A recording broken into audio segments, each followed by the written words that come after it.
Well, welcome. I am back with Anna DeSimone for the second part of our lending landscape series.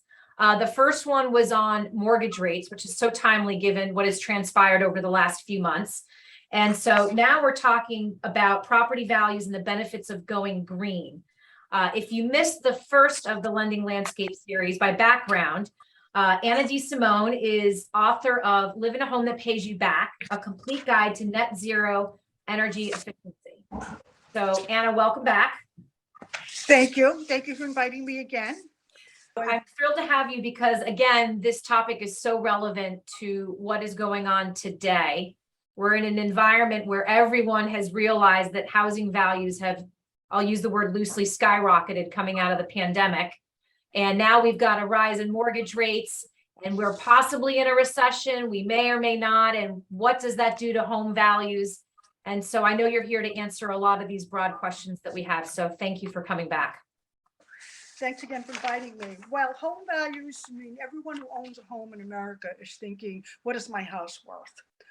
And, they're always thinking, what can we do to maximize the value of our home? And how much do, local economies and jobs, unemployment, and interest rates affect my home?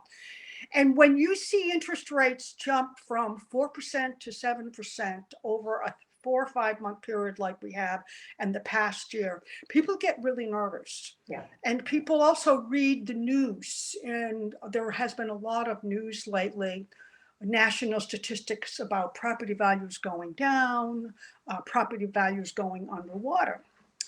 And, we can talk about that for a second just to put everyone's mind at ease. What really makes property values go down and what makes them go up?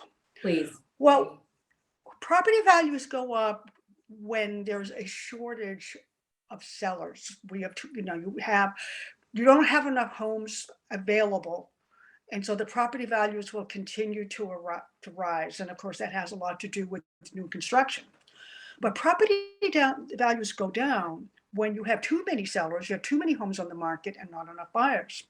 And when property values go underwater, however, it has more to do with the mobility and people moving from state to state. I'll give an example of when a huge manufacturing company in the steel industry or the automotive industry lays off 10 or 20,000 people, there's a migration of employment.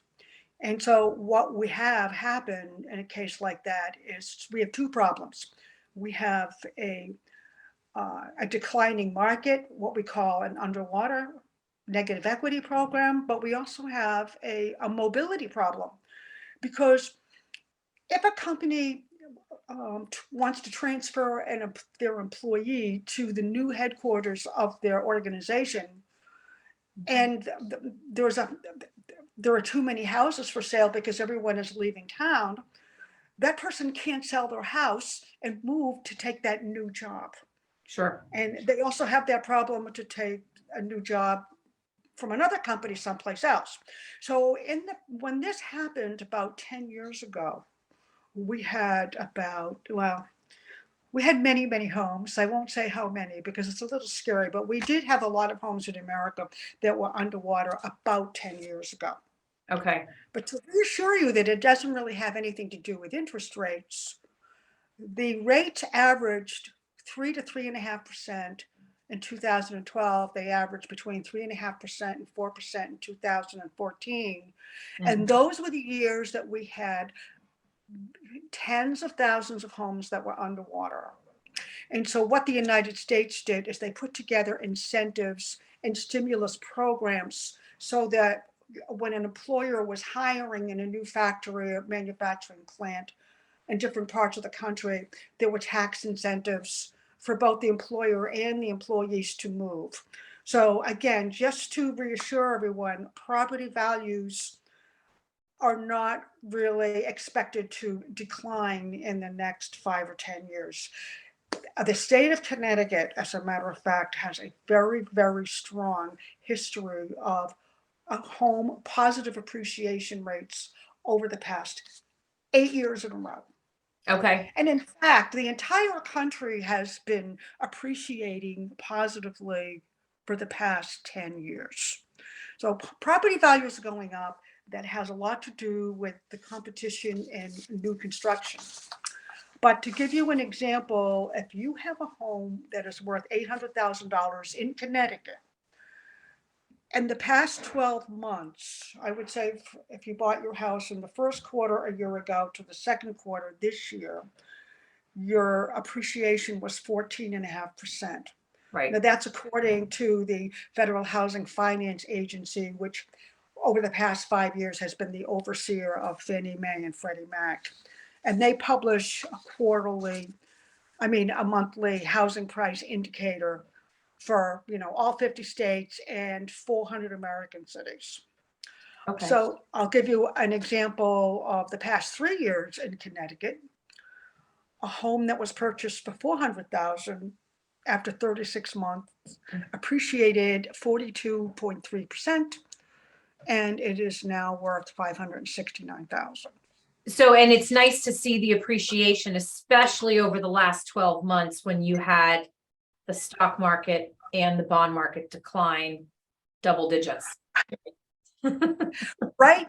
Well, in America, and I had said this last time too when we were talking about interest rates, the average American is right now earning about $30,000 to $40,000 in home equity in their homes in the United States. But here, so the average home is valued at about $360,000 across the country, but in Connecticut, it's a little bit higher than that. Sure. And so we are in a very strong real estate market here, and it's also a good state to invest in home improvements. Okay. And so one of the things that I wanted to talk about today is, what sustains your property value? Well, taking care of your house sustains your property value, and improving your house makes it grow even more. So if we are experiencing a 14.5% appreciation rate right now in the state of Connecticut, and that's pretty much around what all the New England states are getting, it is definitely worth putting money into your home, because if you do, you're going to get even a higher rate of appreciation. And so the theme for this show today Yeah. is going green. And is it worth, spending money on your home for energy efficient improvements? And what are the drivers? What are the motivators, and why should people do that? And Anna, Well, before you get into this, when you talk about a motivator, I'm also thinking of the flip side for the concern that we have of individuals thinking that we're in a recession, we're going into a recession. That's usually when they start to hunker down. They talk about spending less, possibly spending less on their home. Do you find that trend? yeah, I think that people can take an across the board, we're going to stop spending less attitude. But I think that what we want to accomplish on the Women on Wealth, a podcast series, is to go a little bit deeper into the weeds and start being a little bit more analytical and prioritizing where you spend your money. Yes. Because Perfect. your home is going up in value. It's your retirement nest egg. Mm-hmm. So with the rates of appreciation that we're averaging now, you could pretty much double your home value in 8 or 9 years. Okay. And so I think if you're buying clothes and you're traveling and you're spending money on luxury items, it's not really going to give any payback to you like it would be spending money on your home. On your home. Perfect. Thank you for clarifying that. Yeah. Well, I know that this is going to sound a little bit analytical and a little bit too much like I'm saying, get out your spreadsheet. But I just want to mention, I want to give you an example of buying a house for $400,000. Okay. Okay. When you buy that home, like I said, it's that $400,000 house is going to be worth about $550,000 in about 3 years. Okay. Mm-hmm. When as anyone's tax CPA will tell them, when you improve on your house, you are adding the amount of money that you spend on your home to adjust the cost basis. So that when you go to sell your house, the profit or the capital gains that you had on that house shrinks a little bit. And That's of an course, important most factor. people are reinvesting their gains, but you have to start thinking about those dollars on a line by line basis and a house by house basis. Sure. So, as an example, you have a $400,000 house and you're thinking, well, why don't I spend about $40,000 in solar energy and energy efficiencies? Now, what's that going to do for me? Should I spend that money? Mhm. Okay, so in round numbers, if you spend $30,000 on a solar energy system, $10,000 is going to be subtracted from your bottom line tax owed on your federal income tax return under the new Inflation Reduction Act that President Biden just passed in August. So let me just repeat that. That's a 30% dollar for dollar bottom line tax credit. It's not a tax deduction, which is something different. Right. Now, in the prior years, the energy efficient programs, the incentives, were a combination of tax credits and income tax deductions. Right. Now they are all tax credits, all bottom line tax credits. And And Anna, they, can you clarify the tax credit? Is it a dollar amount or is it a percentage? it's a dollar amount. So if you owe $10,000 on your taxes, Correct. I mean, even if you pay You would get that as the tax taxes, credit. yeah, you Okay. owe $10,000 in taxes, whether you prepaid or write a check on April 15th, doesn't matter. That $10,000 is reduced to 1,000 if you have a $9,000 credit. Okay, thank So you. a tax credit is way on the bottom. Yep, Okay, perfect. so, Thank you. all right, so let's go back to my analytical spreadsheet. I hope I'm not confusing everyone, but No, on the far end, the long-term range, your planning is, I want to keep track of all the money I'm spending so that I can shrink my gain.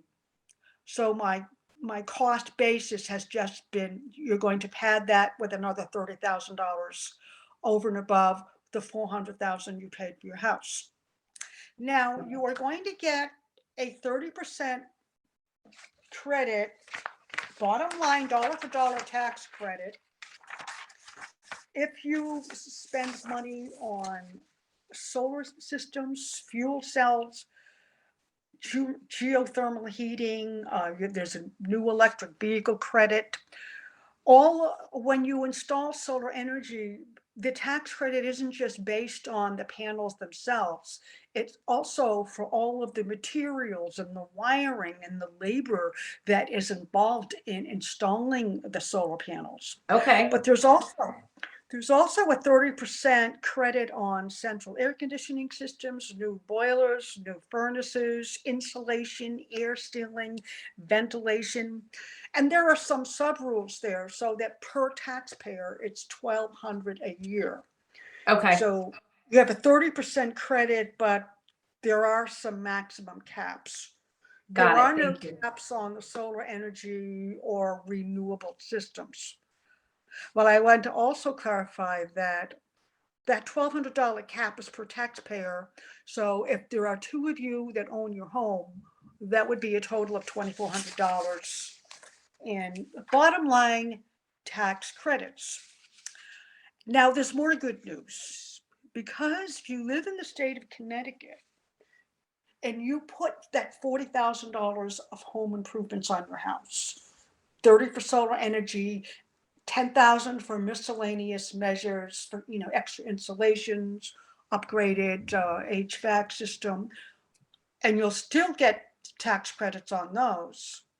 You're thinking, well, are my property taxes going to go up because now I'm improving my house? Well, Right. the answer is no and no or maybe. The state of Connecticut has has developed and implemented about 45 renewable energy and energy efficient programs and legislative actions over the past 20 years. Connecticut, in fact, is the eighth most active state in America for grid modernization, and it is the eighth most active state in America for electrical vehicle, rules and making it easier for consumers.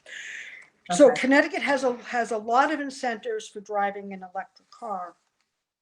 But getting back to your house, Connecticut Anna, can I ask a quick has, question? If there's someone sure. listening that's not from Connecticut, where would the best place be for them to go to see where their state ranks? In regards to the conversation that we're having, is there a place that you can think of off the top of your head? I get a quarterly report that I have to pay like $500 for. But if you contact Julina, she'll send me an email, or just you can find me. I would be happy to tell you what the incentives are. Or you can buy my book. Yeah. Because I have, Okay, there you go. my book includes a state-by-state directory of all rebates and incentives for all 50 states in Canada. Okay. But I And so think I've everyone always should known- know where their state lies when it comes to all of these improvements in their home. Yeah, but getting Okay. back, every state in America has its legislative agenda. Sure. And so Connecticut was the first state in America that had a green bank. So that was incorporated in 2011.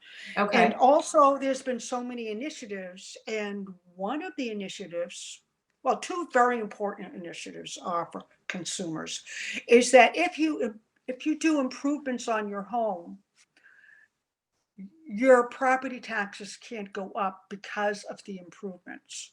Okay. In other words, if your property taxes go up, it's going to be because, every 5 years they might be doing a reassessment and taxes will go up. But then in addition to that, every town and city has the option to have that same non-tax exemption on your improvements. Okay. And so for the state property tax portion, homeowners have to file an assessment and appeal by November 1st. But if somebody spends $50,000 having a geothermal installation on their house, they're thinking, well, my tax is going to go up another couple of $1,000 or $4,000 a year. And no, as long as you fill out that paperwork. Okay. So the second really important, out of the 40 incentives that Connecticut has passed over the past 20 years, the other major one that is wonderful for homeowners is the expanded flexibilities and incentives for those who install renewable energy. So Connecticut, flexibility and incentives. Yeah, incentives means, all right, so Connecticut has 45,000 homeowners who have installed solar energy. Okay. According to Eversource. And so over the past 15 years, people have been establishing their contractual pricing arrangement with Eversource or United Illuminating. So when you install solar energy on your home, you are generating your own electricity. Right. And it's under a two-way connection. And so you're on the grid on a two-way connection, and you are generating electricity. And then when that portion depletes, you have to buy electricity from your utility company. Well, net metering is a mechanism for people to get reimbursed for the electricity that they generate and store on the grid. Okay. Now, this is not the lifestyle of people who live off the grid. This is typical, people in a suburban area that are putting solar panels on their homes. And so Connecticut has made some advancements on that topic, which was just changed over the past year. So if you were to generate your own solar electricity, you would have a broad range of options with your utility company. So in other words, you can buy electricity back at the market rate, or you can buy electricity back from them at a discounted rate. So there's some very favorable incentives there. And also there are power purchase agreements. You don't even have to buy solar panels. You can lease them under what we call a PPA, or a power purchase agreement program. Okay.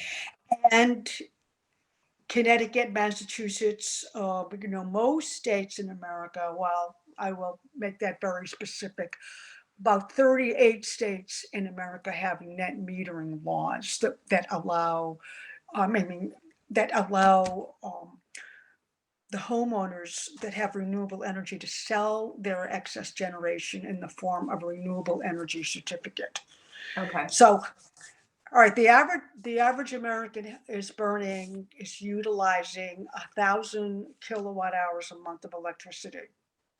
And so if you were to install, say, 40 or 50, panels on your house, Mhm. you might be generating 1,000 or 1,200 kilowatt hours of electricity. In the summertime, you're going to generate maybe 2,000 kilowatt hours. So that 800 might be what we call excess generation. Okay. And so your utility company is keeping track of that on a quarterly basis. And depending on the arrangement that you have with your utility company, you're willing to sell those certificates like on the open market. It's like selling stock. Okay. You're either allowed or you're not. So if you want to discount and buy electricity from us at the absolute lowest rate, Yeah. then we are going to sell your RECs. That's what it's called. Solar renewable energy certificates, or SRECs. And it's a way to make money. And I'd like to say, because I know, Julina, you were particularly interested in involving your kids. Mm-hmm. And you're trying to get your kids to shut off the lights. Yes.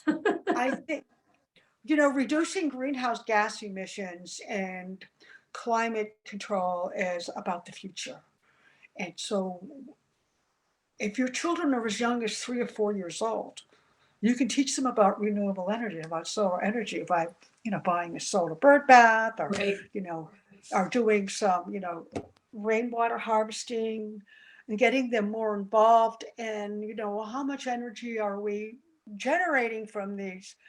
I think that renewable energy for kids today is going to be the new language. It's going to be the new normal for them. Interesting. They will, instead of when you see them at breakfast on their phones, instead of on FaceTime with their friends, they might be tracking the rays of the sunlight and trying to project how many kilowatt hours you're going to generate on your solar panels. I would Because love they that. know. Yeah. They're going to turn that into dollars and say, Mom, Dad, are we going to take a vacation as you promised Right. with the $1,200 that we got this month in selling our certificate? So, naturally, there's many quantifiable things about having an energy efficient home, Mhm. and having renewable energy and going green and saving water. But the non-quantifiable issues here are involving your children and having them feel like that they are part of the narrative, that they're part of the conversation Right. for the solutions. So that Absolutely. when they're in school talking to their friends, they know that they're a part of the solution. And I think that's very rewarding for them. They know And that they shouldn't be using plastic straws, right? right, This is the next step.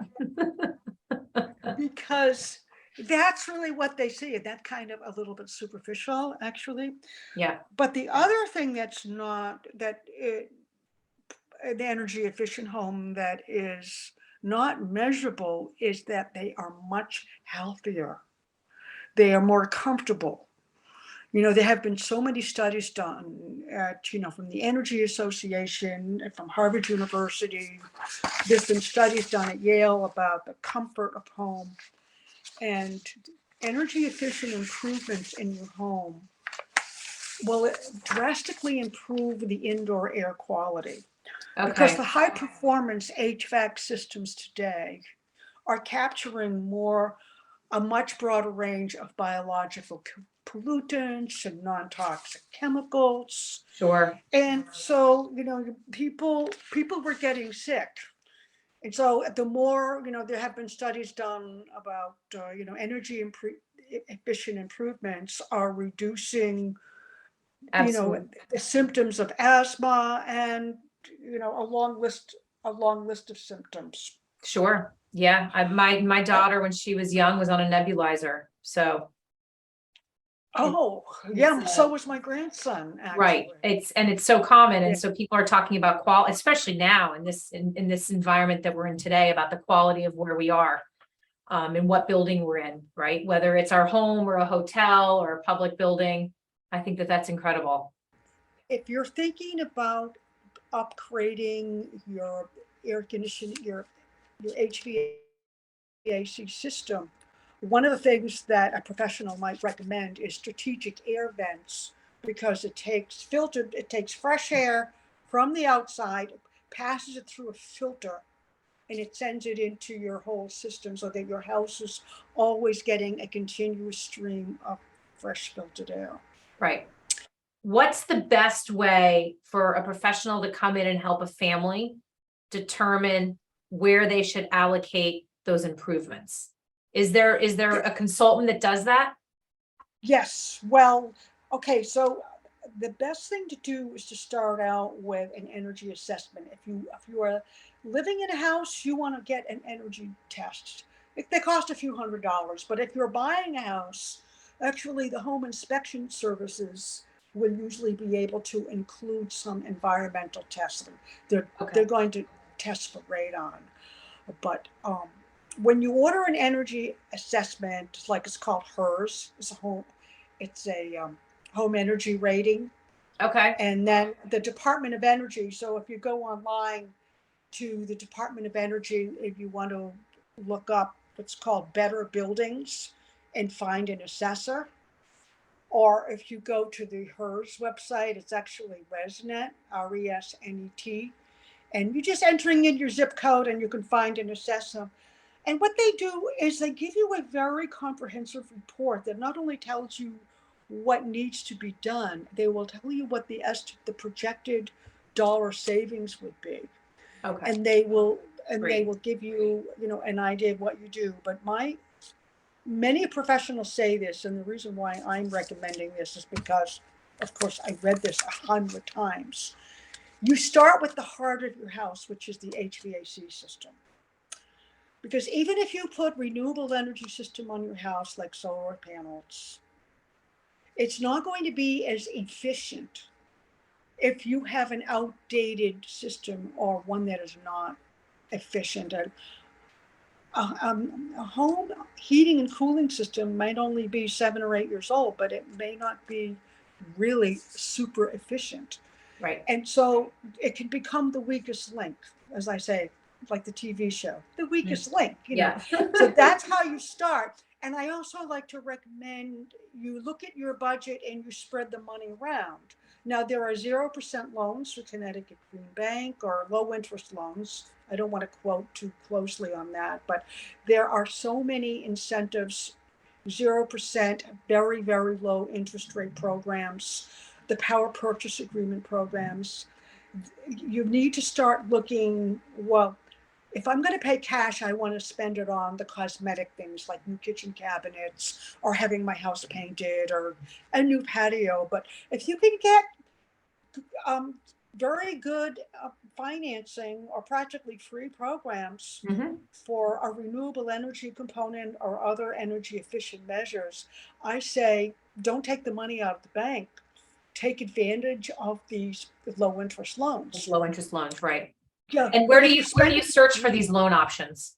okay, well, well, for solar energy, go solarct.com. That's the solar energy systems. And also check out energizect.com. And is it fair to But say that every state or most states have a website like that? well, yeah, remember we talked about that in Googling your way through the town that you live in. Yes. So most municipalities, most state government programs have, you know, low low interest energy loans. The smaller loans, financing programs on your town's website, but you may find that it's for either seniors, handicapped member, or households that have a handicapped member, veterans, or people that earn less than the median income for the area, Okay. which isn't all that low, by the way. Right. Right. Okay. No, that's great. Thank you for going through that. There's a lot of different variables and options that families and homeowners have to consider. Right. And I think that everyone who buys a home or owns a home needs to think about where they're going to put their dollars for improvement. Mhm. Because if it's all cosmetic, it may not be adding to the value of your house. Sure. You, Yeah. you might want to have the most beautiful imported tiles in your kitchen or Mhm. your bathrooms. And then later when you go, or lighting fixtures that are built in, and later when you go to sell your house, your realtor may say, no, I know you put a lot of money in that, but Yeah.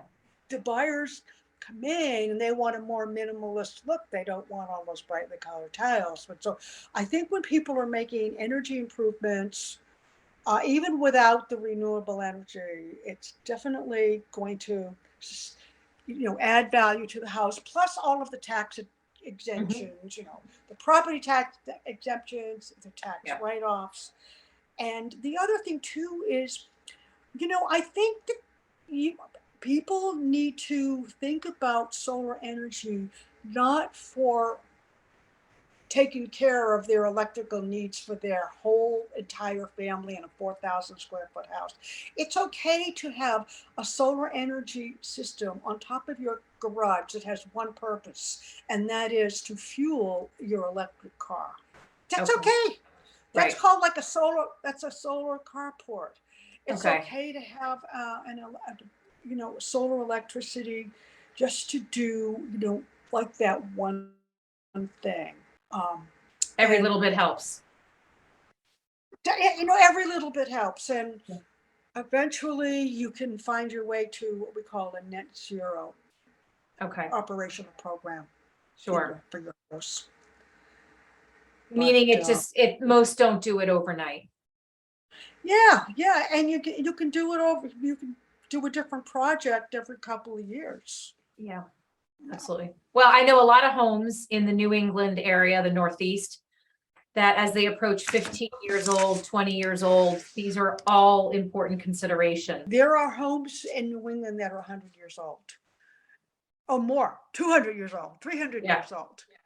Now, you can have a net zero rating on a 100-year-old house. And net zero means that you are generating the same amount of energy that your home is consuming.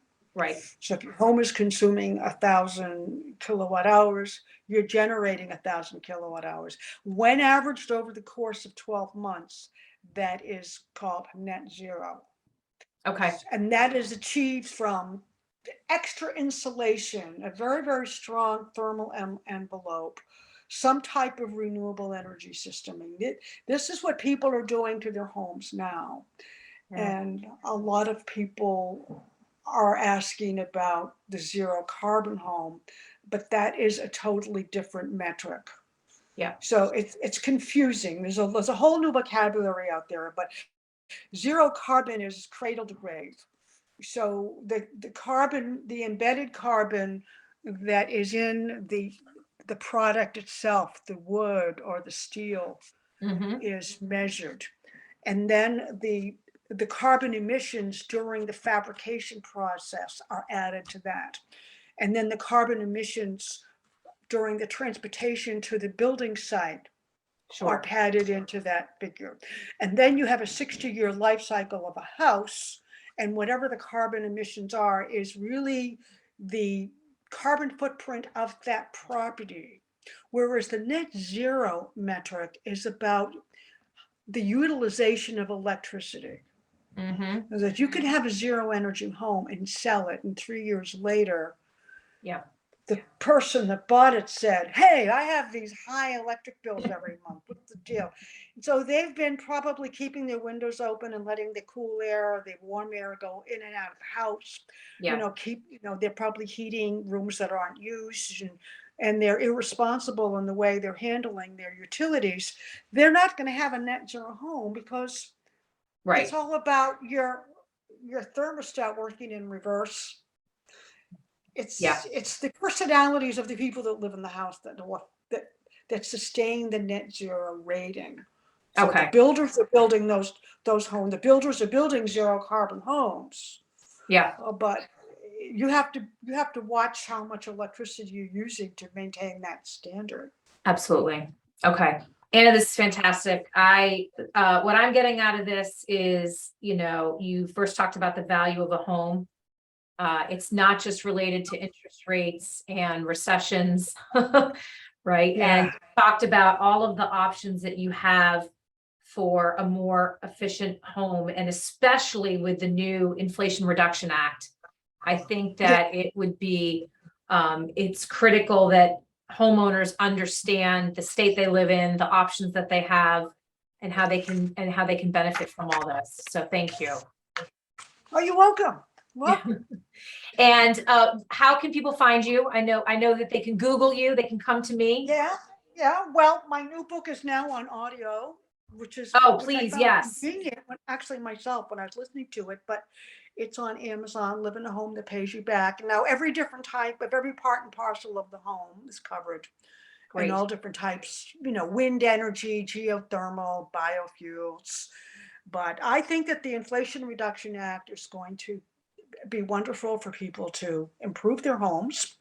But I hope in this podcast that your takeaway is that the money that you're putting in will be money that you will get back, because energy efficient homes, according to the real estate statistics and Freddie Mac studies, are selling for more money, up to 10% more.